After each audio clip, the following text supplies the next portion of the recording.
I, his name is blanked out for privacy, says, I am a current resident of, the city is blanked out for privacy, a city of California. I first met Christine Blasey, now Dr. Christine Blasey Ford, in 1989 or 1990 in California. From 1990 to 1991, I was just friends with Ford. From approximately 1992 to 1998, I was in a relationship with Dr. Ford. I found her truthful and maintained no animus towards her. During our time dating, Dr. Ford never brought up anything regarding her experience as a victim of sexual assault, harassment, or misconduct. Dr. Ford never mentioned Brett Kavanaugh. During some of the time we were dating, Dr. Ford lived with Monica L. McLean, who I understood to be her lifelong best friend. During that time, it was my understanding that McLean was interviewing for jobs with the FBI and the U.S. Attorney's Office.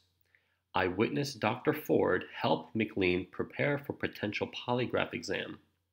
Dr. Ford explained in detail what to expect, how polygraphs worked, and helped McLean become familiar and less nervous about the exam. Dr. Ford was able to help because of her background in psychology. Dr. Ford and I lived together while we were dating and stayed together in a long-distance relationship when Dr. Ford moved to Hawaii sometime around 1998, although I'm not sure of the particular year, and it might have been a bit earlier or later. While visiting Ford in Hawaii, we traveled around the Hawaiian Islands, including one time on a propeller plane. Dr. Ford never indicated a fear of flying. To the best of my recollection, Dr. Ford never expressed a fear of closed quarters, tight spaces, or spaces with only one exit. I assisted Dr. Ford with finding a place to live in another city in California. She ended up living in a very small 500 square foot house with one door. Despite trying to maintain a long distance relationship, I ended the relationship once I discovered that Dr. Ford was unfaithful while living in Hawaii.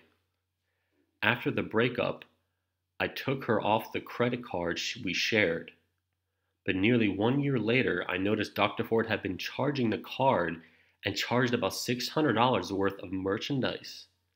When confronted, Dr. Ford said she did not use the card, but later admitted to the use after I threatened to involve fraud prevention.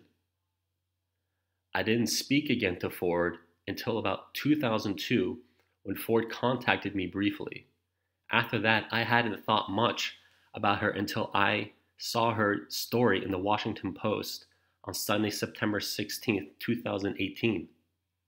I do not want to become involved in this process or current investigation, but wanted to be truthful about what I know.